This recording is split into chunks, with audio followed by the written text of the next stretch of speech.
Hello everyone, आप सब लोगों का स्वागत है वापस से जीनोमिक के प्लेटफॉर्म पे। आज हम स्टडी करने जा रहे हैं कम्युनिटी इन हेल्थ नर्सिंग का बहुत important topic. The name is epidemiology. Epidemiology बहुत ज़्यादा इंपॉर्टेंट है अगर मैं नर्सिंग एस्पेक्ट से देखूं तो, और आपको नॉर्सेट के हिसाब से भी ये बहुत ज़्यादा इंपॉर्टेंट टॉपिक है। जो स्टेट वाइज एग्जाम है उनमें फिर भी इतना ज़्यादा ये क्वेश्चंस नहीं पूछे जाते, बट इसका जो नॉर्मल एपिडेमियोलॉजी है उसके नॉर्सेट से रिलेटेड क्वेश्चंस बहुत ज़्यादा हैं। तो एक हॉट स्पॉट टॉपिक मान सकते हो आप इसको for the north set and for the centre government job. तो आज हम स्टडी करने जा रहे हैं, जैसे कि नाम से आपको सामने दिख रहा है बच्चे, एपिडेमियोलॉजी। तो सबसे पहले एपिडेमियोलॉजी होती क्या है उसके बारे में बात करते हैं। तो मैंने जो वर्ड लिखा है वो क्या लिखा बच्चे, एपिडेमियोलॉजी। एपिडेमियोलॉजी 3 वर्ड से मिलकर बना होता है। आपने कहा कौन कौन सा वर्ड सर? पहला वर्ड जो है वो एपी होता है। एपी का मतलब क्या होता है? अमोंग। यानी अमोंग का मतलब होता है इन बिटवीन, लोगों के बीच में, किसी के बीच में, किसी दो चीजों के बीच में जो बात होती है उसे अमोंग या उसे एपी के नाम से जाना जाता है। ठीक है बच्चे। अगला वर्ड इसमें जो जुड़ा है वो है डेमियो। और डेमियो यानी डेमोग्राफी, यानी पॉपुलेशन। तो अगर मैं बात करूं डेमियो का मतलब क्या होता है, तो डेमियो का मतलब होता है पॉपुलेशन। क्या होता है बच्चे? पॉपुलेशन। और लॉजी तो आप अच्छे से जानते ही हैं, क्योंकि इतनी सारी लॉजी पढ़ के ही आप यहां तक पहुंचे हो, चाहे बायोलॉजी हो चाहे कोई सी भी लॉजी हो, तभी तो आपने नर्सिंग करी है। तो इसका मतलब है, लॉजी का मतलब क्या होता है बच्चे? आंसर है साइंटिफिक स्टडी। सिर्फ स्टडी कहना ही सही नहीं होता है, कुछ लोग इसको सिर्फ स्टडी बोलते हैं, पर ये साइंटिफिक स्टडी होती है। स्टडी तो बहुत सारी होती हैं। तो आपने कहा इसका मतलब क्या निकल के आया कि सर पॉपुलेशन के बीच में होने वाली जो भी घटनाएं हैं, जो भी डिजीज हैं, जो भी सिकनेस है, जो भी चीजें आप उनके बीच में देख रहे हो, उन सब की साइंटिफिक स्टडी को एपिडेमियोलॉजी कहा जाता है। क्या कहते हैं बच्चे? एपिडेमियोलॉजी। आई होप आपको ये बात समझ में आ गई होगी कि अमोंग द पीपल, लोगों के बीच में घटित होने वाली जो भी चीजें हो रही हैं उनकी साइंटिफिक स्टडी को हम क्या कहते हैं? एपिडेमियोलॉजी कहते हैं। क्लियर बच्चे? तो आपने एपिडेमियोलॉजी की सिंपल मीनिंग क्या निकाली सर? तो अगर मैं एपिडेमियोलॉजी की सिंपल मीनिंग निकालूं तो ये है finding the causation of disease to provide treatment. यानी अगर मुझे ये पता रहे कि इस कम्युनिटी के बीच में, इस पॉपुलेशन के बीच में कौन सी बीमारियां पैदा हो रही हैं, तो अगर मैं उनके कॉज का पता लगाऊंगा, then I can only find out the proper management. मैं इनका मैनेजमेंट कब बता पाऊंगा? जब मैं किसी चीज का कॉज बता पाऊंगा। और कॉज देखने के लिए मुझे उन पॉपुलेशन के बीच में जाकर स्टडी करनी पड़ेगी कि ये बीमारी कैसे फैली है। तो बीमारी कैसे फैली है, then I can find out the cause. और अगर कॉज मेरे हाथ में है, then I can go with the proper treatment. तो आपसे पूछा जाए एपिडेमियोलॉजी का मेन पर्पज क्या होता है बच्चे? फाइंडिंग द, इसका मेन पर्पज होता है फाइंडिंग द कॉजेशन, यानी कॉज ऑफ डिजीज। कोई भी जो डिजीज है उसका कॉज पता लगाना। क्यों? आंसर है to provide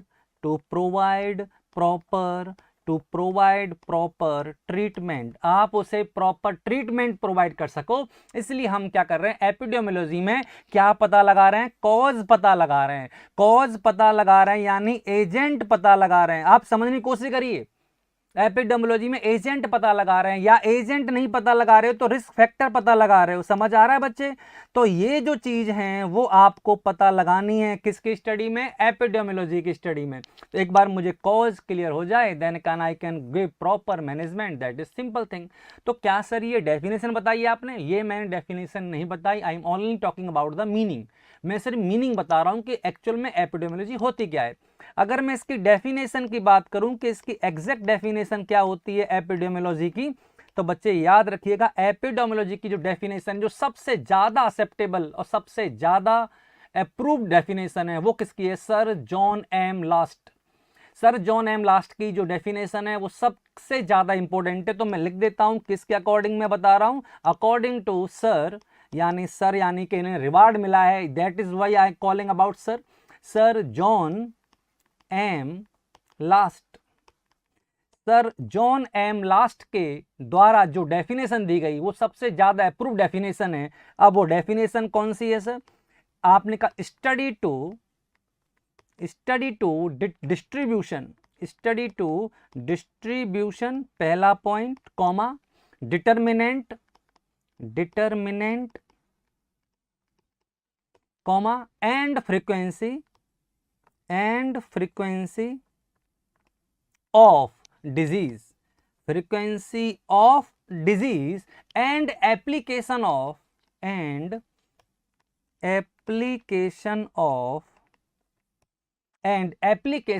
this in prevention and control disease, application of this in prevention and control disease. Actual में this is the perfect definition for the which one is epidemiology, which is given by sir John M Last. Clear बच्चे, इसमें का जो main point है आप उन्हें highlight करिए। पहला वर्ड है डिस्ट्रीब्यूशन, सेकंड वर्ड है डिटर्मिनेशन और थर्ड है फ्रीक्वेंसी। तो 3 वर्ड के चारों तरफ घूमती है एपिडेमियोलॉजी की डेफिनेशन। पहला वर्ड है डिस्ट्रीब्यूशन, दूसरा है डिटर्मिनेंट, तीसरा है फ्रीक्वेंसी। और आपने कहा इनका मतलब बता दीजिए कि कैसे कैसे।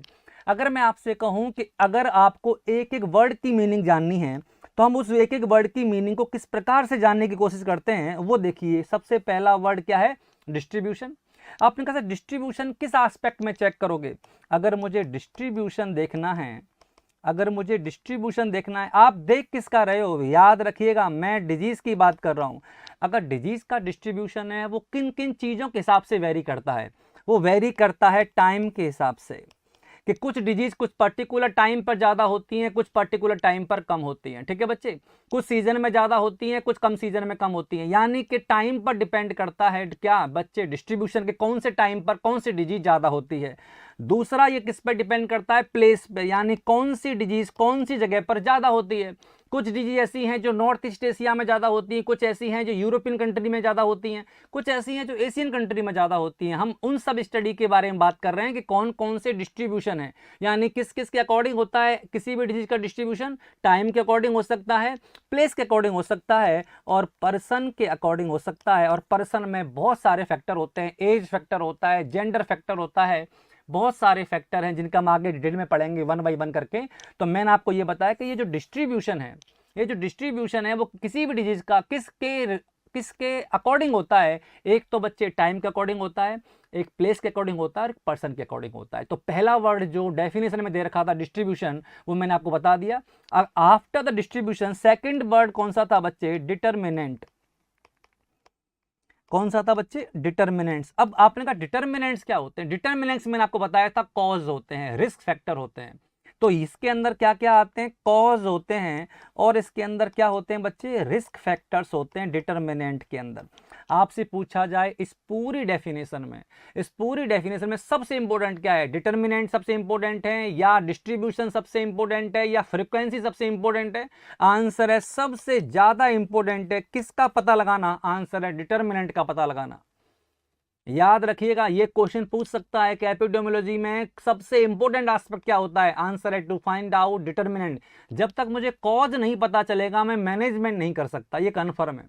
तो पहले मुझे कॉज पता हो तभी मैं इसका इलाज कर पाऊंगा। तो सबसे ज्यादा इंपॉर्टेंट कौन सा हो गया? आंसर है मोस्ट इंपॉर्टेंट कौन सा होता है? That is for the determinant सबसे इंपॉर्टेंट होता है, क्योंकि जब तक कॉज का पता नहीं चलेगा हम उसकी डिजीज का बारे में पता, हम उसके ट्रीटमेंट के बारे में पता नहीं लगा सकते। आई होप आपको ये समझ में आया डिटर्मिनेंट्स का मतलब क्यों ये इतना ज्यादा इंपॉर्टेंट है। Why it is important? Because treatment is not possible, because treatment is not possible without knowing cause. जब तक आपको कॉज पता नहीं होगा आप इसके ट्रीटमेंट का पता नहीं लगा सकते। ये कहना चाह रहा है यहां पर कवि। क्लियर बच्चे?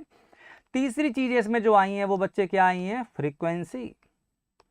क्या आई है बेटा? फ्रीक्वेंसी। अब अगर मैं फ्रीक्वेंसी की बात करूं तो फ्रीक्वेंसी मुझे 2 चीज से देखनी होती है। कौन कौन से हैं? एक तो है इंसिडेंसेस और एक है प्रिविलेंस। आपने कहा इनके बारे में बता दीजिए। इनके बारे में डिटेल में बताएंगे बेटा, आज की क्लास में हो जाएगा। आप बस बैठे रहिए, आराम से सुनते जाइए, आगे ये आने वाले वर्ड हैं सारे। फिर भी मैं बता देता हूं, बेसिक पॉइंट बता देता हूं। इंसिडेंस जो होते हैं वो न्यू केसेस होते हैं और प्रिवलेंस जो होते हैं वो टोटल केसेस होते हैं। किसी भी डिजीज के नए केसेस को हम कहते हैं इंसिडेंसेस और टोटल केसेस को कहते हैं प्रिवलेंस। आगे हम इसके बारे में डिटेल में और पढ़ेंगे। ठीक है बच्चे? तो फ्रीक्वेंसी के बेस पर अगर मुझे किसी भी डिजीज की फ्रीक्वेंसी देखनी है तो मुझे इसके इंसिडेंसेस देखने पड़ेंगे और मुझे इसके प्रिवलेंस देखने पड़ेंगे। आई होप आपको ये बात समझ में आ गई होगी। तो मैंने उस 3 वर्ड को समझाया है। कौन कौन से वर्ड थे बेटा, दोबारा बोलो। डिस्ट्रीब्यूशन को समझाया है, डिटर्मिनेंट को समझाया है और फ्रीक्वेंसी को समझाया है। ये जब मुझे सारी चीजें इनकी मुझे नॉलेज हो जाएगी, उस नॉलेज का मैं यूज करूंगा किस में, प्रिवेंशन में और कंट्रोल करने में। किसका बच्चे, डिजीज का। क्योंकि जब मुझे ये पता रहेगा कौन सी डिजीज कौन से टाइम पर ज्यादा होती है, उस समय बेटर प्रिवेंशन यूज करूंगा। कि कौन सी डिजीज कौन से इंसान में ज्यादा होती है, अगर मुझे ऐसे हाई रिस्क पेशेंट मिल जाएंगे तो उनमें मैं ज्यादा प्रिवेंशन यूज करूंगा। कौन सी डिजीज कौन से एरिया में ज्यादा होती है, अगर मुझे वो पता रहेगा तो मैं उस एरिया में ज्यादा प्रिवेंशन यूज करूंगा। यानी मुझे इन 3 चीज की नॉलेज हो जाए तो फिर बच्चे मैं क्या करूंगा, इसका यूज करूंगा प्रिवेंशन करने में और कंट्रोल करने में। किसका, डिजीज का। आई होप आपको ये डेफिनेशन समझ में आ गई होगी। अभी तक सिर्फ आपको मैंने बेटा क्या समझाई है, डेफिनेशन। क्लियर। चलो आफ्टर द डेफिनेशन अब मैं 1 बाई 1 करके इनको डिटेल में बताने जा रहा हूं। और सबसे पहले मैं बता रहा हूं किसको, आंसर है डिस्ट्रीब्यूशन। अब बताइए मुझे, डिस्ट्रीब्यूशन में मैंने आपको कितनी चीजें बताई थी, मैंने आपको 3 चीजें बताई थी। आपने कहा कौन कौन सी बताई थी डिस्ट्रीब्यूशन में, मैंने बताया था टाइम, प्लेस और पर्सन। टाइम, प्लेस और पर्सन बताए थे। सबसे पहले मैं स्टार्ट कर रहा हूं बच्चे, नंबर फर्स्ट पे है टाइम। डिस्ट्रीब्यूशन में सबसे पहले मैं टाइम के अकॉर्डिंग बता रहा हूं। तो टाइम के अकॉर्डिंग सबसे पहला है, ए करके लिख रहे हैं, स्मॉल ए, शॉर्ट टर्म फ्लैक्चुएशन। यानी शॉर्ट टर्म फ्लैक्चुएशन, यानी कोई भी डिजीज जो हुई है वो सडन हुई है। यानी कि इसका जो डिजीज का जो अकरेंस है वो सडन हुआ है। अब सडन वो लार्ज पॉपुलेशन पर भी हो सकता है और स्मॉल पॉपुलेशन पर भी हो सकता है। अगर स्मॉल लार्ज कहीं भी हो, पॉपुलेशन का कोई फर्क नहीं है। अगर कोई डिजीज सडनली एक टाइम पर एक साथ हो जाए, उसे हम कहते हैं शॉर्ट टर्म फ्लैक्चुएशन। एक डिजीज एक ही पॉपुलेशन में या बहुत सी पॉपुलेशन में, छोटी हो या बड़ी हो, अगर एक ही टाइम पर हो जाए तो हम उसे कहते हैं बच्चे क्या, शॉर्ट टर्म फ्लैक्चुएशन। और इसके एग्जाम्पल आपको पता होंगे, किसी भी डिजीज का आउटब्रेक होना, किसी भी डिजीज का आउटब्रेक होना या एपिडेमिक डिजीज का फैलना, ये सब किसके एग्जाम्पल है बच्चे, शॉर्ट टर्म फ्लैक्चुएशन के एग्जाम्पल है। आई होप आपको शॉर्ट टर्म फ्लैक्चुएशन समझ में आया होगा। शॉर्ट टर्म फ्लैक्चुएशन 2 टाइप के होते हैं, सिंगल एक्सपोजर और प्रोपोगेटेड। यानी सिंगल सोर्स और प्रोपेगेटेड सोर्स। कौन से बच्चे, शॉर्ट टर्म। अगर मैं बात करूं कि शॉर्ट टर्म जो आपने बताए हैं सर वो कितने टाइप के होते हैं, तो शॉर्ट टर्म 2 टाइप के होते हैं। कौन सा, सिंगल सोर्स, क्लियर बच्चे, और प्रोपेगेटेड सोर्स, प्रोपेगेटेड सोर्स। ये क्या होते हैं सब समझ में आएगा, बस आप बैठे रहिए और क्लास को ध्यान से सुनते रहिए, नोट्स बनाते रहिए। सिंगल सोर्स और प्रोपेगेटेड सोर्स 2 टाइप के होते हैं शॉर्ट टर्म। यानी सिंगल सोर्स के भी 2 टाइप हो गए। कौन से बच्चे, सिंगल एक्सपोजर और मल्टीपल एक्सपोजर। कौन सा बच्चे, सिंगल एक्सपोजर और मल्टीपल एक्सपोजर।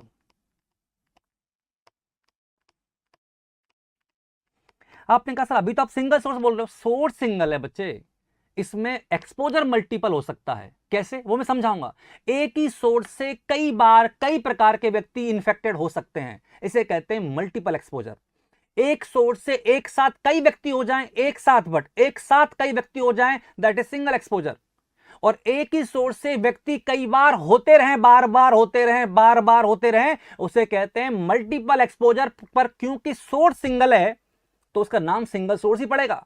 उसका नाम सोर्स, क्योंकि सिंगल सोर्स है, इसमें 2 टाइप के हो सकते हैं कि एक बार में ही बहुत सारे व्यक्ति क्या हो जाएं, इंफेक्टेड हो जाएं, उसे कहेंगे सिंगल एक्सपोजर। और व्यक्ति आते रहे इसके पास और ये इन्फेक्टेड उन्हें करता रहे, इसे कहते हैं मल्टीपल एक्सपोजर। क्या कहते हैं बेटा, मल्टीपल एक्सपोजर। तो सिंगल सोर्स के 2 टाइप हो गए, कौन कौन से, सिंगल एक्सपोजर और मल्टीपल एक्सपोजर। अब हम बात कर रहे हैं नंबर फर्स्ट की इसमें, और इसमें फर्स्ट कौन सा है बच्चे, सिंगल एक्सपोजर। देखो आपको समझ में आएगा। सिंगल एक्सपोजर को हम और किस नाम से जानते हैं, हम इसे पॉइंट सोर्स के नाम से जानते हैं। हम इसे क्या बोलते हैं, पॉइंट सोर्स कहते हैं। अब इसे क्या मैंने इस नाम से डिवाइड कर दिया, ठीक है बच्चे, ऐसे कर लेते हैं क्योंकि रोमन संख्या खत्म होने वाली है। तो एक हो गया सिंगल एक्सपोजर, एक हो गया मल्टीपल एक्सपोजर। सिंगल एक्सपोजर को हम क्या बोलते हैं, सिंगल एक्सपोजर को हम पॉइंट सोर्स भी कहते हैं और हम इसे कॉमन सोर्स के नाम से भी जानते हैं। तो कई सारी चीजें हैं वो आपको याद रखनी है। सिंगल एक्सपोजर को पॉइंट सोर्स भी कहते हैं और इसे कॉमन सोर्स भी कहते हैं। क्लियर बच्चे। आपने कहा सर इसके बारे में बताइए, आप क्या कह रहे थे। मैंने आपसे क्या बोला था, सोर्स सिंगल है और एक बार में एक्सपोजर कैसा है, सिंगल, एक बार में ही कई सारे व्यक्ति या कम व्यक्ति इन्फेक्टेड हो गए। क्लियर बच्चे? आपने कहा समझाइए जरा, एग्जांपल दीजिए। मैंने कहा एक फैमिली है, एक फैमिली है, आप ऐसे समझिए, फैमिली के घर में मैरिज है,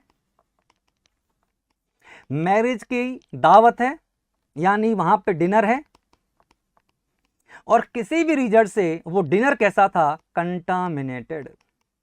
वो डिनर कैसा हो गया? कंटामिनेटेड। उसके जो एक्स बॉयफ्रेंड था उस लड़की का, उसने क्या किया कि तुम मेरी नहीं तो किसी की ना सही, तुम मेरी नहीं हुई तो किसी की नहीं होने दूंगा, इस चक्कर में उसने जाकर उस सब्जी के भगोने में कुछ मिला दिया जो पॉइजनस था। समझ में आ रहा है? या उसमें कुछ ऐसी कंटामिनेट चीज मिला दी जिससे कि सारे लोग क्या हो जाएं? बीमार हो जाएं। अब जितनों ने ये दावत उड़ाई है, जितनों ने ये दावत उड़ाई है, उन सब को व्यक्तियों को क्या होनी है? डिजीज। क्या होनी है? डिजीज। अब वो डिजीज कुछ भी हो सकती है, या तो उन्हें डायरिया लग जाए, या उन्हें क्या हो जाए? क्या उन्हें गैस्ट्रोएंटराइटिस हो जाए, या फूड पॉइजनिंग हो जाए, कुछ भी हो जाए। एग्जांपल ले लीजिए, फूड पॉइजनिंग हो गई, गैस्ट्रोएंटराइटिस हो गया, ये हो गया उसको। अब मुझे बताओ, सोर्स कितने थे? सिंगल। एक्सपोजर कैसा है? सिंगल। ये डिनर है कंटामिनेटेड। इस डिनर को एक टाइम पे जितने व्यक्तियों ने खाया, वो सारे व्यक्ति क्या हो गए? डिजीज। अब ऐसा तो है नहीं कि जब भी उसके घर में दावत बनेगी खाना खराब बनेगा। एक बार गलती से खराब बन गया तो सारे लोग बीमार हो गए, एक बार में ही सबका एक्सपोजर हो गया, एक बार में ही सबका एक्सपोजर हो गया। बच्चे ये बात बहुत ध्यान रखने वाली है। इसका इसे कहते हैं सिंगल एक्सपोजर, यानी कि एक भगोना जिन जिन ने खाया उस समय वो सब बीमार हो गए। क्या बात समझ में आई बच्चे? तो दैट इज द थिंग। आपने कहा फूड पॉइजनिंग, गैस्ट्रोएंटराइटिस, ये जो एग्जांपल है कंटामिनेटेड फूड खाने से, उसे हम क्या कहते हैं? That is for the which one? Single exposure. और इसका एग्जांपल बता दीजिए। और इसका एग्जांपल है Bhopal gas tragedy. Bhopal gas tragedy, वो क्या हुआ था? भोपाल में 1984 की बात है शायद, उसमें गैस लीक हो गई थी, और गैस लीक होने से क्या हुआ कि उस एरिया में जितने व्यक्ति सो रहे थे वो काफी व्यक्तियों की डेथ हो गई। इसका मतलब वो एक्सपोजर सिंगल ही था। गैस निकली और जितने थे सबको लपेटे में ले लिया। अब ऐसा नहीं कि वहां गैस निकलती रहती है, जो भी वहां जाएगा मर जाएगा। एक बार निकली थी, बाद में बंद कर दी। अगर वो गैस निकलती रहती, अगर वो गैस निकलती रहती और लोग वहां जाकर मरते रहते तो उसे मल्टीपल एक्सपोजर कहते। सोर्स तो सिंगल होता, सोर्स तो कैसा होता? सिंगल, और एक्सपोजर क्या होता? मल्टीपल, क्योंकि वहां गैस निकल रही है और लोग जा रहे हैं मर रहे हैं। पर क्योंकि गैस एक ही बार में निकली थी और जितने व्यक्ति थे वो मर गए, तो उसे क्या बोलेंगे? Single source single exposure. Single source single exposure. समझ आए बच्चे? तो इन सब के बारे में आपको मुझे ये बताना है कि आप किस प्रकार से इन्हें समझाओगे। क्लियर? इसके बाद एग्जांपल हम किसका किसका लेते हैं बच्चे? इसके बाद सेकंड है मल्टीपल एक्सपोजर।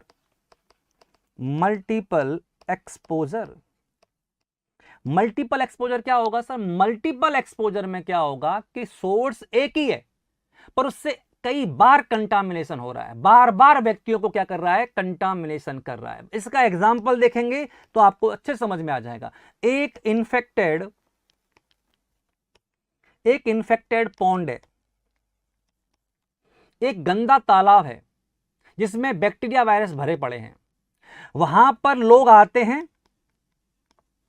ये पर्सन आया, इसने इस पानी को पिया और ये क्या हो गया? सिक।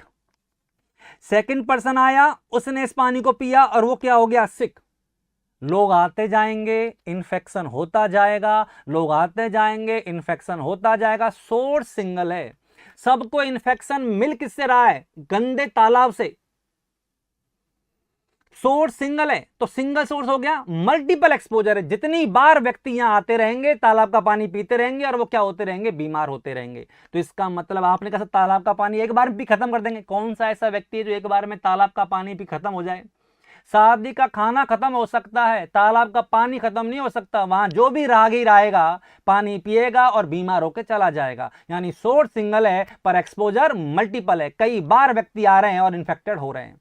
समझ आए बच्चे? तो इन्फेक्टेड पॉन्ड जो है उसका पानी पीने से जो इन्फेक्शन है वो बार बार फैल रहा है, अलग अलग लोगों में फैल रहा है। तो बच्चे क्या बोलेंगे इसे बोलेंगे क्या बोलेंगे? Multiple exposure. क्या बोलेंगे? Multiple exposure.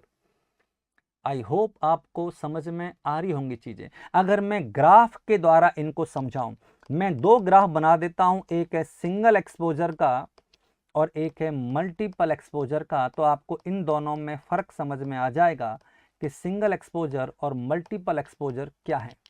अगर मैं आपसे कहूं कि ये एक चीज है, तो एक पेशेंट आए, बहुत सारे व्यक्ति एक टाइम पर क्या हुए, बीमार हुए, तो ये जो सिंगल पॉइंट है that is the single exposure.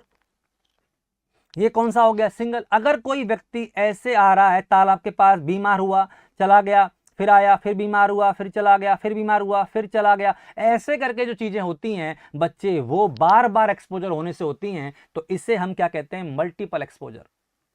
इसमें तो सारे व्यक्ति बीमार हुए और फिर सारे ठीक हो गए या मर गए, जो भी हुआ, पर हुआ एक साथ ही। समझ आ रहा है ना बच्चे, ये हुआ एक साथ ही है, और यहां पर जो हो रहा है वो बार बार हो रहा है। तो इन दोनों को देखने के बाद ग्राफ को कुछ आपको इनमें डिफरेंस नजर आया। डिफरेंस क्या क्या नजर आ रहा है मैं बता देता हूं। इसमें सिंगल वेव है, ऊपर गई और फिर नीचे आ गई। इसमें सेकेंडरी वेव प्रेजेंट है, देखो ये रही सेकेंडरी वेव, ग्राफ फिर गिरेगी, फिर ग्राफ फिर गिरेगी। तो ये जो सेकेंडरी वेव है, सेकेंडरी वेव किसमें प्रेजेंट होती हैं, कौन से ग्राफ में प्रेजेंट होती हैं, आंसर है मल्टीपल ग्राफ में प्रेजेंट होती हैं।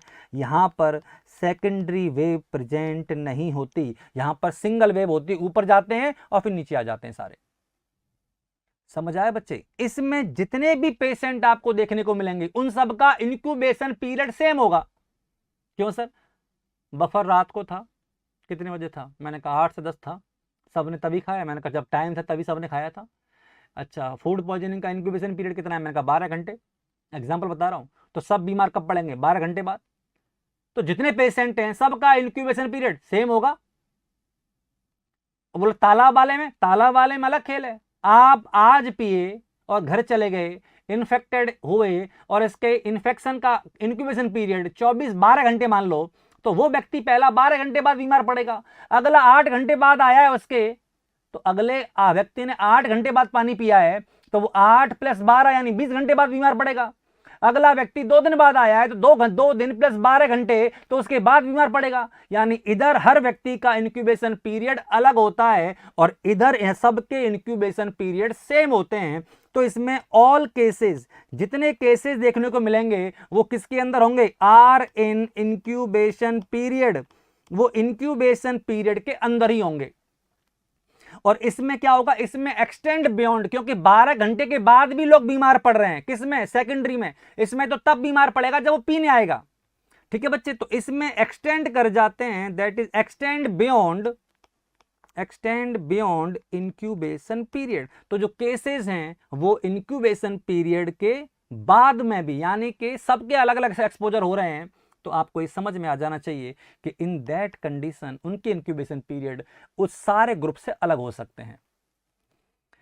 समझ आया बच्चे। जैसे कि गांव में, एग्जांपल बता देता हूं आपको इसका। गांव में एक महिला है, एक नर्तकी है जो कि प्रोस्टिट्यूशन का काम करती है। एक समझ लीजिए एग्जाम्पल, ज़्यादा भावुक मत होइए। एक नर्तकी है जो कि प्रोस्टिट्यूशन का काम करती है और गांव के लोग उसके पास जाते रहते हैं। अगर उस महिला को इन्फेक्शन है, तो जो उसके पास गया है वो तो इन्फेक्टेड होगा। क्या सारे गांव के लोग एक साथ इन्फेक्टेड हो जाएंगे, नहीं हो सकता ना। सारे कैसे जाएंगे एक साथ उसके पास। तो सोर्स तो सिंगल है, महिला एक ही है, सब उसके पास जा रहे हैं, इन्फेक्शन लेके आ रहे हैं, सब जा रहे हैं, इन्फेक्शन लेके आ रहे हैं, सब जा रहे हैं, इन्फेक्शन लेके आ रहे हैं। अब किसी को HIV 3 साल बाद हो जाएगा, किसी को HIV 5 साल बाद होगा, किसी को 6 साल बाद होगा। तुम जब गए उसके पास, उसके बाद इंक्यूबेशन पीरियड काउंट होगा ना। समझ आए बच्चे। तो याद रखिएगा एग्जाम्पल क्या है बच्चे, क्लाइंट ऑफ एन, यानी क्लाइंट ऑफ एन कौन सा बच्चे, कमर्शियल सेक्स वर्कर। अगर वो कैसी है, कमर्शियल इन्फेक्टेड सेक्स वर्कर लिख लेता हूं मैं, नहीं तो फायदे क्या। इन्फेक्टेड सेक्स वर्कर के पास जितने लोग जाते हैं वो मल्टीपल एक्सपोजर में आते हैं, क्योंकि वो सोर्स तो सिंगल ही है, जो उसके पास जा रहा है बार बार वो इन्फेक्टेड हो रहा है। ठीक है बच्चे। इसमें क्या होता है, सडन राइज सडन फॉल, एक साथ सब बीमार पड़ते हैं और सब ठीक भी एक साथ होते हैं, क्योंकि सबने भगवान एक साथ ही तो खाया था।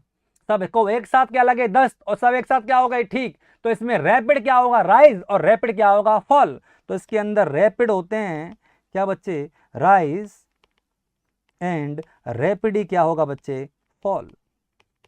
Rapid rise, rapid fall. I hope आपको ये समझ में आ गया होगा कि सिंगल एक्सपोजर और मल्टीपल एक्सपोजर में क्या फर्क होता है, और ये दोनों किसके पार्ट हैं, दोनों पार्ट हैं सिंगल सोर्स के।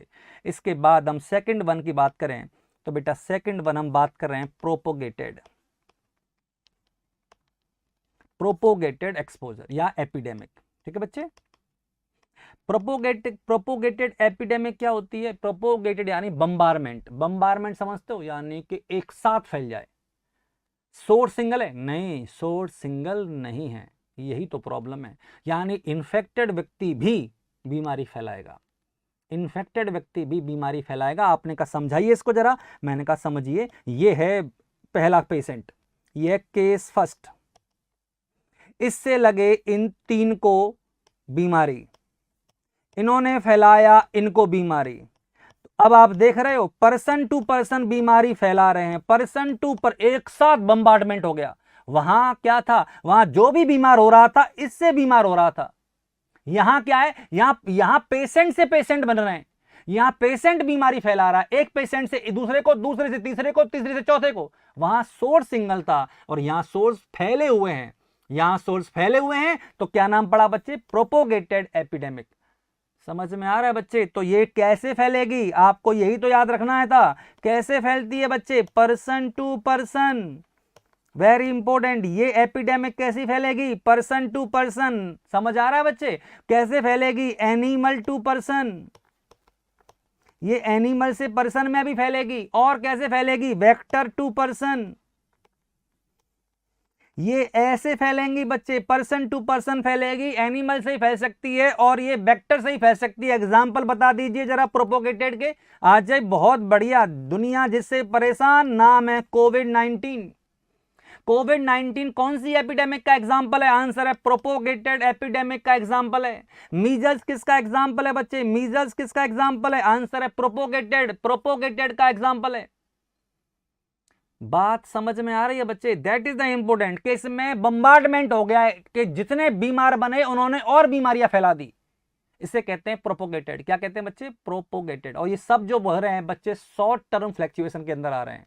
किसके अंदर आ रहे हैं, शॉर्ट टर्म फ्लैक्चुएशन के अंदर है। याद रखिएगा इन चीजों को, क्लियर।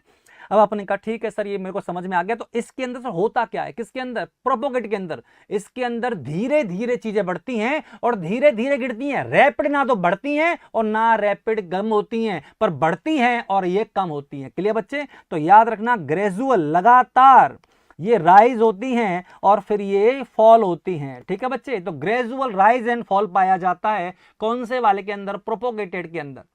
सर ये राइज एंड फॉल डिपेंड किस पे करता है, ये राइज एंड फॉल डिपेंड किस पे करेगा, ये डिपेंड करेगा उस डिजीज की कम्युनिकेबिलिटी के ऊपर कि वो कितनी बीमारी फैलाने में सक्षम है।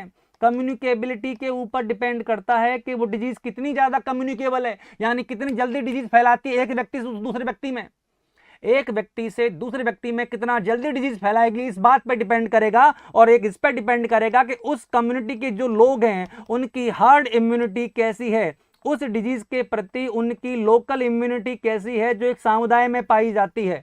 तो इन दो चीजों पे डिपेंड करेगा। जैसे कोविड का अलग अलग असर हुआ है अलग अलग देशों में, हमारे यहाँ कम मरे, अमेरिका में ज्यादा मरे। हमारी हार्ड इम्यूनिटी जल्दी डेवलप हो गई, हम तो मिट्टी में खेले पड़े, वहीं पैदा हुए वहीं मरेंगे। कोविड से पहले मैं मास्क जानता ही नहीं था, लिटरली बता रहा हूं, मुझे पता भी नहीं था कि सड़क पर मास्क लगाते भी हैं। मुझे कोविड के बाद पता पड़ा कि मास्क सड़क पे भी लगाना होता है। हमें लगता था ओटी आईसीयू में लगाना पड़ता है मास्क। तो हम तो ऐसे ही खेतों में पले और वहीं बड़े और वहीं सरकारी स्कूल में घिस घिस के पढ़ने वाले व्यक्ति हैं, तो हमें तो उन सारी चीज़ों के बारे में पता था। और हमारी इम्यूनिटी ईश्वर की कृपा से वैसे ठीक है, थोड़ी बहुत आए आउटब्रेक, सर्दी जुकाम बुखार हुआ, काम चल गया, आगे देखेंगे। अमर तो कोई नहीं है, ना हम है ना वो है, पर हमारी इम्यूनिटी मुझे लगता है ज़्यादा बेटर है, इसलिए हमारे यहाँ आउटब्रेक कम हुआ। समझ आए बच्चे। तो उनकी ये जो राइज और फॉल है वो किस पे डिपेंड करेगा, उसकी कम्युनिकेबिलिटी और हर्ड इम्यूनिटी पे डिपेंड करेगा। कौन सा एपिडेमिक, प्रोपोगेटेड एपिडेमिक।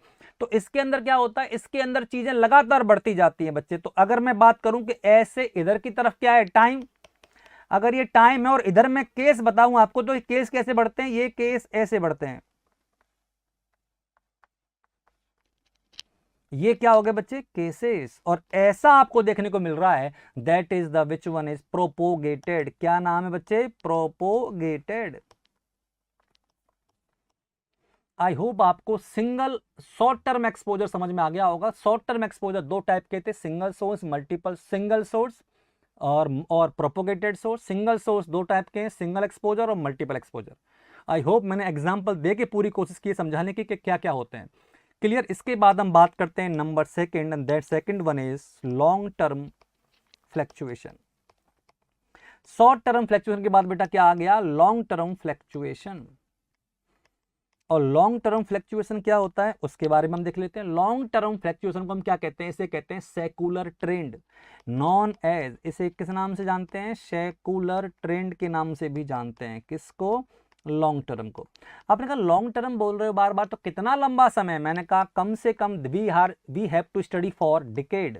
हम इसे डिकेड के लिए पढ़ते हैं। डिकेड में यानी कि 10 साल का टाइम देखने के लिए हम इसको देखते हैं।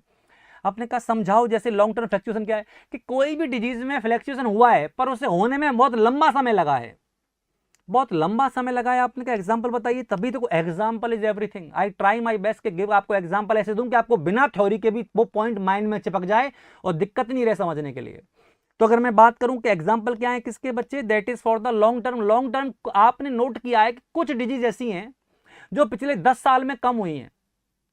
आपने कहा हाँ, तो आप 10 साल की बात कर रहे हो। मैंने कहा तो ये कौन सा फ्लैक्चुएशन है, लॉन्ग टर्म फ्लैक्चुएशन है। अच्छा अच्छा, कुछ डिजीज ऐसी हैं जो पिछले 10 साल में कम हुई हैं। एग्जांपल मैंने कहा चिकन पॉक्स, अब कम होता है, पहले बहुत होता था।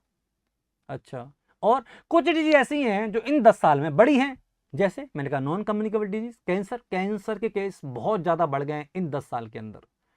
तो बेटा कुछ डिजीज ऐसी होती हैं जो पिछले 10 साल में कम हुई हैं, कुछ ऐसी हैं जो 10 साल में बढ़ी हैं। यानी मैं 10 साल की बात कर रहा हूं, तो ये लॉन्ग टर्म फ्लैक्चुएशन हुआ या शॉर्ट टर्म फ्लैक्चुएशन हुआ। आंसर है that is long term fluctuation, क्योंकि मैं बहुत लंबे ड्यूरेशन के लिए बात कर रहा हूं। समझ आया बच्चे। तो एग्जाम्पल आपको समझ में आना चाहिए, some disease are decreased in last 10 years. Example पूछे तो आप एग्जाम्पल लिखना, chicken pox, while some disease are increased in last 10 years। Example पूछे तो बेटा non communicable disease, non communicable disease, इसमें जैसे कि हार्ट डिजीज और कैंसर, इनके केसेस ज्यादा हैं। इसे कहते हैं लॉन्ग टर्म फ्लैक्चुएशन। क्या कहते हैं बच्चे, long term fluctuation. I hope आपको ये समझ में आ रहा होगा। पहला था शॉर्ट टर्म फ्लैक्चुएशन, दूसरा है लॉन्ग टर्म फ्लैक्चुएशन, और बच्चे इसके बाद नंबर तीसरा है periodic fluctuation. Periodic fluctuation, periodic fluctuation के अंदर क्या क्या होते हैं। पीरियोडिक फ्लैक्चुएशन के अंदर पहला जो होता है उसे कहते हैं सीजनल ट्रेंड। क्या कहते हैं बच्चे, सीजनल। सीजनल में क्यों कह रहा हूं, अकॉर्डिंग टू सीजन कुछ डिजीज ज्यादा देखने को मिलती हैं और कुछ डिजीज उस सीजन में नहीं होती हैं। क्लियर बच्चे। जैसे कि some disease are increase, some disease are increased in particular, some disease are increase in particular season. कुछ सीजन्स के अंदर, कुछ सीजन के अंदर कुछ डिजीज पर्टिकुलरली बढ़ जाती हैं। अब वो कौन कौन सी बढ़ती हैं उनके बारे में बात कर रहे हैं। अगर मैं बात करूं डिजीज कौन कौन सी हैं जो किसी पर्टिकुलर टाइम पर बढ़ रही हैं, malaria, dengue, malaria, dengue, typhoid, malaria, dengue, typhoid, cholera, polio, polio. ये सारे केसेस ज्यादातर कौन से सीजन में होते हैं, आंसर है रेनी सीजन में ज्यादा होते हैं। ये वो बीमारियां हैं जो रेनी सीजन में ज्यादा फैलती हैं।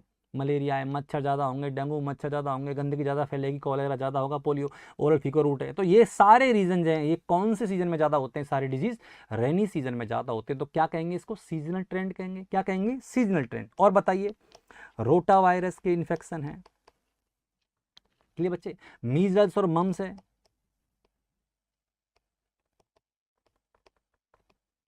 मीजल्स मम्स है, रूबेला और चिकन पॉक्स है,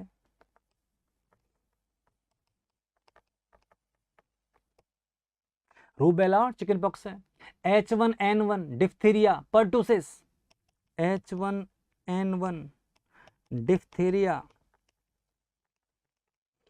पर्टुसिस, ये कौन से सीजन में ज्यादा होते हैं? आंसर है ये विंटर सीजन में ज्यादा होते हैं।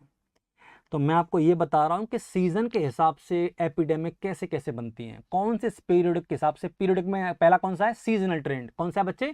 Seasonal trend. तो चिकन रोटा वायरस है, मीजल्स है, मम्स है, rubella, chicken pox, H1N1 diphtheria और पर्टुसिस ज्यादातर कौन से सीजन में होते हैं? आंसर विंटर सीजन में ज्यादा होते हैं। क्लियर बच्चे? और बताइए, अगला है हे फीवर। कौन सा है? हे फीवर, ठीक है। वेरिसेला, ये किस में ज्यादा होते हैं? ये स्प्रिंग सीजन में ज्यादा होते हैं, बसंत ऋतु में ज्यादा होते हैं। कौन से बच्चे? दैट इज हे फीवर और वेरिसेला। हीट स्ट्रोक, ये तो तुम्हें समझाने वाली बात थोड़ी है, तो तुम जानते ही हो। हीट स्ट्रोक किस में ज्यादा होगा? आंसर है समर के अंदर ज्यादा होगा, गर्मी के अंदर ज्यादा होता है। तो बच्चे ये कौन से ट्रेंड थे? ये थे सीजनल ट्रेंड।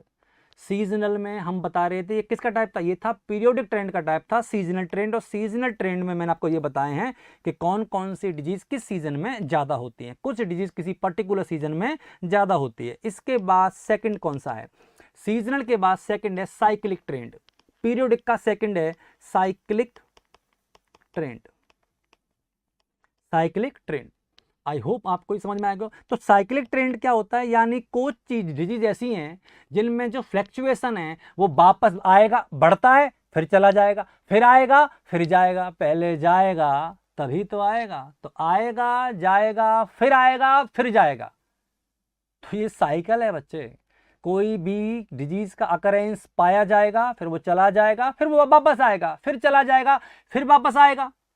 तो ये साइक्लिक के रूप में पाए जाते हैं। तो फ्लैक्चुएशन इन फ्यू ईयर, हर कुछ सालों में, हर कुछ समय में ये वापस रिपीट होते हैं, उन्हें कहते हैं साइक्लिक। तो क्या बच्चे इसके लिए हम लिखने जा रहे हैं? हम कह रहे हैं fluctuation, fluctuation occur in every few years, कुछ सालों के अंदर ये बार बार रिपीट होके आते हैं। अगर आपको याद रखना है तो आप इसे ऐसे याद रखिए, मेरी भाषा में, मेरी वाणी, आप इसे ऐसे याद रखें कि क्या ये वाणी कोई लड़की नहीं है बे, तुम बहुत ज़्यादा इमोशनल हो जाओ कि वाणी तो मैं हूँ और मैं पंकज सर की तो हुई नहीं। मुझे पता है तुम मेरी नहीं हो, पर फिर भी याद रखो, ठीक है बच्चे? माई वाणी में क्या आएगा? जैसे आएगा फिर जाएगा तभी तो वापस आएगा।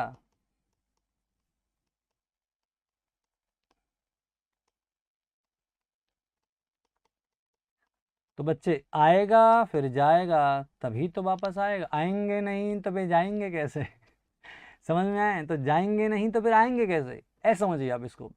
तो ये जाएगा फिर आएगा फिर जाएगा, ऐसे है। तो कौन सा बच्चे? साइकिल। बस एक एग्जाम्पल बता दीजिए इसमें से, क्या आएगा जाएगा आप समझा रहे हो, मैंने कहा एग्जाम्पल लो। मीजल्स की बात करूं तो मीजल्स एवरी 2 to 3 ईयर, हर 2 से 3 साल में इसका आउटब्रेक होता है, ठीक है। रूबेला की बात करूं तो हर 5 से 8 साल में इसका आउटब्रेक होता है। अगर मैं इन्फ्लुएंजा की बात करूं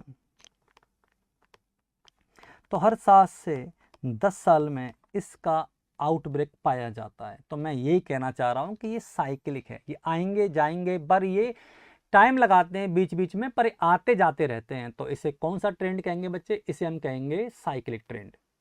आई होप आपको ये समझ में आ गया होगा। ये जो मैंने अभी आपको बताया है बच्चे, ये मैंने कौन सा एक्सपोजर बताया है? ये मैंने आपको, मैं पढ़ा रहा हूँ डिस्ट्रीब्यूशन, डेफिनेशन का डिस्ट्रीब्यूशन पढ़ा रहा हूँ। डिस्ट्रीब्यूशन मैंने पहले ही बताई है, टाइम। टाइम में मैंने बताया था आपको कौन कौन से शॉर्ट टर्म फ्लैक्चुएशन और लॉन्ग टर्म फ्लैक्चुएशन, और कौन से बताए थे मैंने? Periodic fluctuation.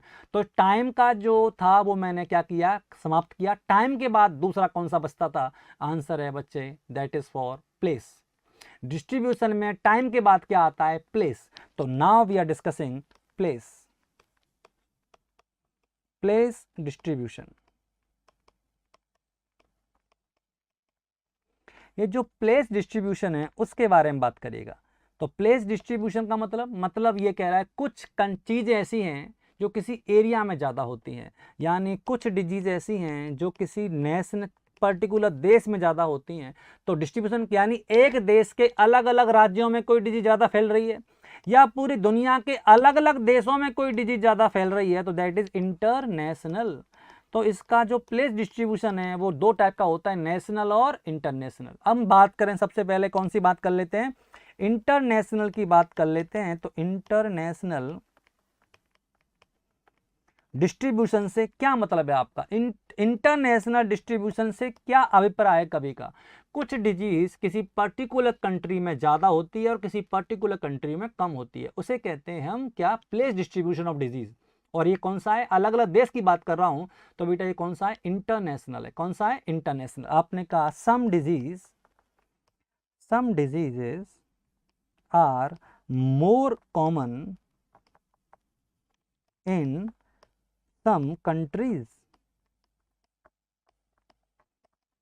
कुछ देशों में कुछ बीमारियां ज्यादा कॉमनली पाई जाती हैं। आपने कहा एग्जाम्पल बता दीजिए, समझ में आ जाएगा। एग्जाम्पल लीजिए किसका, international place distribution of epidemiology के एग्जाम्पल लीजिए, इबोला और जीका वायरस। कौन कौन से, इबोला और जीका वायरस। ये ज्यादा कहां मिलते हैं, ये ज्यादा मिलते हैं अफ्रीका में। ये कौन सी कंट्री में ज्यादा मिलते हैं, अफ्रीका में। येलो फीवर ज्यादा कहां मिलेगा, येलो फीवर मिलेगा साउथ अमेरिका में ज्यादा। कहां मिलता है बेटे, साउथ अमेरिका में। क्लियर बच्चे। स्टमक कैंसर ज्यादा कहां मिलता है, स्टमक कैंसर जापान के अंदर ज्यादा मिलता है, स्टमक कैंसर। क्लियर बच्चे। ओरल कैंसर गुटके खाने वालों में मिलेंगे, और मुझे नहीं लगता कि सबसे ज़्यादा गुटखा खाने वाले हमारे अलावा कहीं और हो सकते हैं। आपने कहा सर पाकिस्तान में ही तो खाते हैं, पाकिस्तान की टोटल पॉपुलेशन 20 करोड़ है बे, 20 करोड़ टोटल पॉपुलेशन। इतना तो हमारे गांव के मोहल्ले के लोग गुटखा खा जाते हैं 20 करोड़ का। तो समझ में आ रहा है। तो हमारे यहाँ पॉपुलेशन बहुत बड़ी है, तो हमारे यहाँ कंज्यूमर बहुत है किसका, गुटके तम्बाकू खैनी का। तो ओरल कैंसर सबसे ज़्यादा कहाँ होगा, हमने कहा हमारे होगा। हम बोले तो हमने कहा इंडिया है, हम डेवलपिंग कंट्री है। ठीक है बच्चे। तो ये हो गया इंटरनेशनल। अब बात करूं मैं नेशनल। किसकी बात कर रहे हैं बेटा, नेशनल की बात कर रहे हैं। तो नेशनल का मतलब क्या है कि कुछ डिजीज ऐसी हैं जो किसी पर्टिकुलर स्टेट में ज़्यादा होती हैं, वो कहना चाह रहा है। तो some disease are more common, some disease are more common in, some disease are more common in particular state. कुछ राज्यों में कुछ बीमारियां ज़्यादा फैलती हैं। हमने कहा कौन से राज्य, बात हम इंडिया की करेंगे, हम रहते भी इंडिया में हैं, तो हम इंडिया की बात करने जा रहे हैं। जैसे काला अजहर के बारे में बात करो। काला अजहर औजार नहीं वे आजार है। काला अजहर कहाँ पर ज़्यादा पाया जाता है, यूपी, वेस्ट बंगाल, बिहार और झारखंड, यहाँ ज़्यादा पाया जाता है। तो यूपी, वेस्ट बंगाल, बिहार और झारखंड, इनमें ज़्यादा पाया जाता है काला Azhar. Sir Japanese encephalitis, Japanese encephalitis ज़्यादा कहाँ पाई जाती है, ये यूपी और वेस्ट बंगाल में ज़्यादा पाई जाती है। क्लियर है।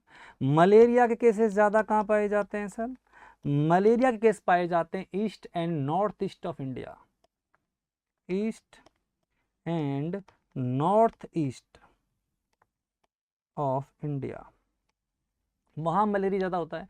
फाइलेरिया कहाँ ज़्यादा होता है सर, फाइलेरियासिस, फाइलेरियासिस ज़्यादा कहाँ होता है। ये सब चीज़ आप पढ़ोगे कम्युनिकेबल डिजीज के अंदर, घबराओ मत। ठीक है बच्चे। कोस्टल, ये कौन से हैं, फाइलेरिया के अंदर कहाँ कहाँ, फाइलेरिया डिजीज कहाँ कहाँ ज़्यादा पाई जाती है, कोस्टल रीजन ऑफ इंडिया, जो समुद्री किनारे हैं वहाँ पर ज़्यादा पाई जाती है।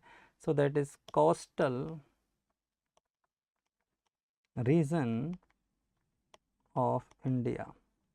वहाँ पर फाइलेरिया के केस ज़्यादा पाए जाते हैं। तो मैं ये बता रहा था आपको कि कैसे इसका डिस्ट्रीब्यूशन अलग अलग होता है, कि हम ये बता रहे हैं कि पहला जो बताया था वो टाइम का डिस्ट्रीब्यूशन था, दूसरा जो मैंने बताया वो प्लेस का डिस्ट्रीब्यूशन है। प्लेस के अंदर दो टाइप के होते हैं, इंटरनेशनल और national.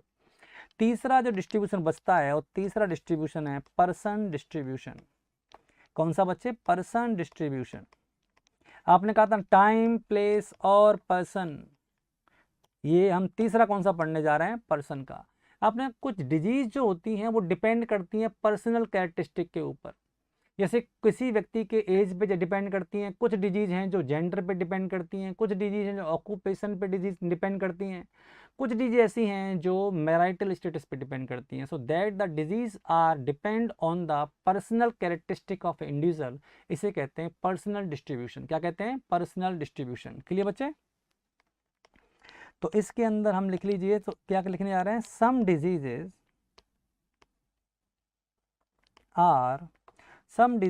Are vary according to personal characteristic. Some disease can vary, are vary यानी अलग अलग होती हैं। डिपेंड किस बात पे करती हैं? ये उस व्यक्ति के पर्सनल कैरेक्टरिस्टिक पे डिपेंड करती हैं। और पर्सनल कैरेक्टरिस्टिक कौन से हैं? जैसे एग्जांपल के तौर पर एज फैक्टर है, जेंडर फैक्टर है, ऑक्यूपेशन फैक्टर है, और ये ऑक्यूपेशनल के बाद बच्चे मैरिटल स्टेटस है। समझ में आ रहा है ना बच्चे? दैट एज एंड मैरिड, तो ये एज है, मैरिज है, हो गया बच्चे। तो ये सारी चीज़ें, एज है, जेंडर है, ऑक्यूपेशन है, मैरिटल है, इन पे ज़्यादा डिपेंड करते हैं। कुछ बीमारियां ओल्ड एज में ज़्यादा होती हैं, कुछ बचपन में ज़्यादा होती हैं। कुछ बीमारियां ऐसी होती हैं स्त्रियों में ज़्यादा होती हैं, पुरुषों में कम होती हैं। कुछ बीमारियां ऐसी हैं जो कि ऑक्यूपेशन करने वाले यानी माइंस में काम करने वालों को ज़्यादा होती हैं, कुछ ऐसी हैं जो माइंस में काम करने को कम होती हैं। कुछ ऐसी हैं जो शादीशुदा लोगों में ज़्यादा होती हैं, कुछ ऐसी हैं शादीशुदा लोगों में कम होती हैं। बात ये डिपेंड करता है कि पर्सनल कैरेक्टरिस्टिक पर डिपेंड करेगा कि कौन सी डिजीज़ ज़्यादा, कौन सी डिजीज़ कम होगी। इसके एग्जाम्पल याद रखिएगा आपने कहा, जैसे रूमेटिक फीवर। अगर मैं बात करूं कि रूमेटिक फीवर कब जब किन व्यक्तियों में ज़्यादा होता है? वो व्यक्ति जिनकी एज 5 से 15 साल के बीच में, उनमें रूमेटिक फीवर सबसे ज़्यादा होता है। पोलियो जो इन्फेक्शन है वो 0 से लेके 5 साल की एज में सबसे ज़्यादा होता है। डायबिटीज़ मेलाइटिस कब होती है? 40 साल के बाद डायबिटीज मेलाइटिस के चांस ज़्यादा होते हैं। कैटरेक्ट के होने के चांस कब होते हैं? कैटरेक्ट के चांस आफ्टर 50 साल होने के चांस ज़्यादा होते हैं। मीजल्स होने के चांस क्या होते हैं? तो मीजल्स होने के चांस लेस देन 5 ईयर्स में ज़्यादा होते हैं। मैं ये बता रहा हूँ कि व्यक्ति में उसकी एज के हिसाब से डिजीज़ अलग अलग हो सकती हैं, कि किसी डिजीज की एपिडेमियोलॉजी और इसका डिस्ट्रीब्यूशन इस बात पर डिपेंड करेगा, इस बात पर डिपेंड करेगा बच्चे कि आपको उस व्यक्ति की एज क्या देखने को मिल रही है, उसका जेंडर क्या देखने को मिल रहा है, उसका मैरिड स्टेटस क्या है, और उसका ऑक्यूपेशन क्या है। आई होप आपको ये बात समझ में आ गई होगी। बाकी का हम रिमेनिंग पार्ट पढ़ेंगे अगली वीडियो के अंदर। तब तक जुड़े रहिए, पढ़ते रहिए। थैंक्स बच्चे।